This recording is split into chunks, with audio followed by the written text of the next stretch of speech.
Momen haru Bribtu Tiara Nisa, lulusan terbaik Akpol Turki pulang ke Pasuruan. Detik-detik Bribtu Tiara Nisa, lulusan terbaik Akademi Kepolisian Turki, akhirnya pulang ke kampung halaman setelah 2 tahun menempuh pendidikan. Momen Bribda Tiara Nisa pulang kampung pun sempat viral di media sosial. Salah satunya diunggah oleh pemilik akun Instagram @polisi_Indonesia pada Minggu 6 Agustus 2023. Tampak Bribda Tiara mengenakan seragam berwarna hitam. Tak lupa, ia membawa sebuah ransel yang berada di punggungnya dan sebuah koper hitam.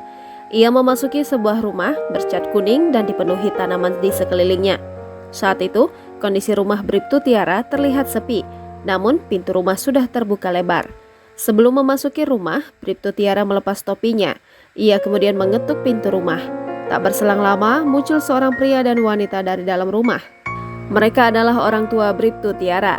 Bribtu Tiara langsung meraih tangan ibunya untuk bersalaman. Ia kemudian sujud dan mencium kaki sang ibu. Sebelum berkarir sebagai polwan, Bribtu Tiara Nisa Zulbida ternyata pernah bekerja sebagai karyawati sebuah bank swasta terkenal yang berkantor di Kabupaten Pasuruan, Jawa Timur.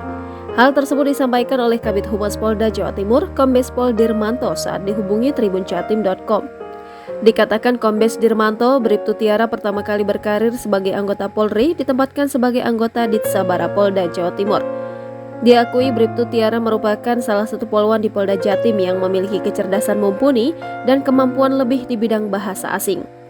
Ajang pelatihan Akademi Kepolisian Turki Ankara bukan misi internasional pertama yang diemban oleh Bribtu Tiara sebagai anggota Polri. Beberapa tahun sebelumnya, ia juga pernah ditugaskan mengemban misi perdamaian UN Mission di Sudan saat menjadi anggota Ditlantas Polda Jatim. Kini, lanjut Kombes Pol Dirmanto, Bribtu Tiara Nisa Zulbida bertugas sebagai anggota Subdit 5 Cybercrime di Treskrimsus Polda Jatim.